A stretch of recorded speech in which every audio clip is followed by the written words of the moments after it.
7 number প্ৰতিটো প্ৰশ্নৰ কাৰণে 4টাকৈ উত্তৰ দিয়া আছে, শুদ্ধ উত্তৰটো লিখা।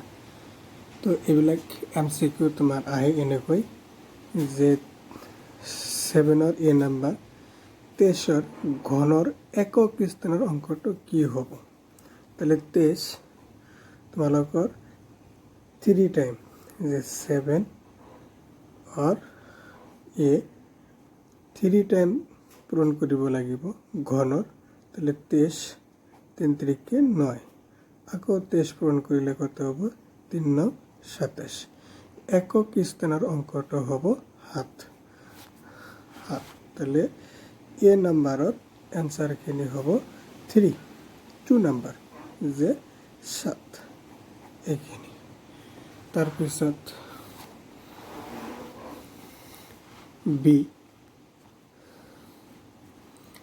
বি তলত কোনটো পূৰ্ণ ঘন? তো 3 4 3 এটা 7ৰ পূৰ্ণ ঘন। তাহলে বিৰ রাইট অ্যান্সার 3 নাম্বার যে 3 4 3 এটা পূর্ণ ঘন। তারপিছত সির যে এতর মান মানে 1000-এর ঘনমূল, 1000-এর ঘনমূল 10 তোমার এইখিনি অ্যান্সার। এতিয়া ডি নাম্বার কি কৈছে? যদি m nৰ ঘনমূল হয় তেন্তে nৰ মান যে 2 আৰু 8 হ'ল ঘন সংখ্যা আৰু এইখিনি হ'ল ঘনমূল। তাহলে 8ৰ ঘনমূল 2, 8ৰ ঘনমূল 2 যে nৰ ঘনমূল। তাহলে তেন্তে nৰ মান হ'ব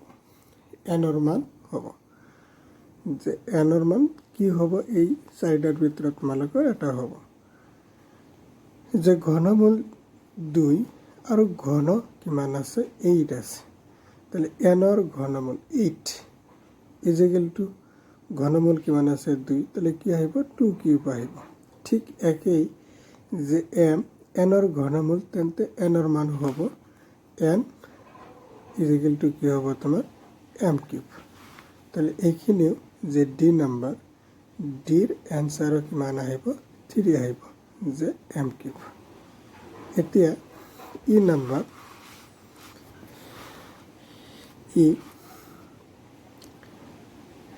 যে 8ৰ ঘনমূল 27ৰ ঘনমূল 64ৰ ঘনমূল।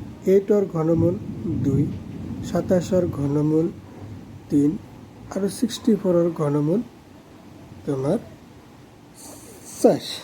তাহলে 2 আর 3 5, 5 4 কি আহিব? 9।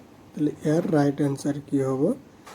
তোমার রাইট অ্যান্সার হ'ব 9, 4 নাম্বার। তাহলে ইর 4 নাম্বার, ডির 3 নাম্বার m কিউব, সির 3 নাম্বার 10, বির 3 নাম্বার 3 4 3,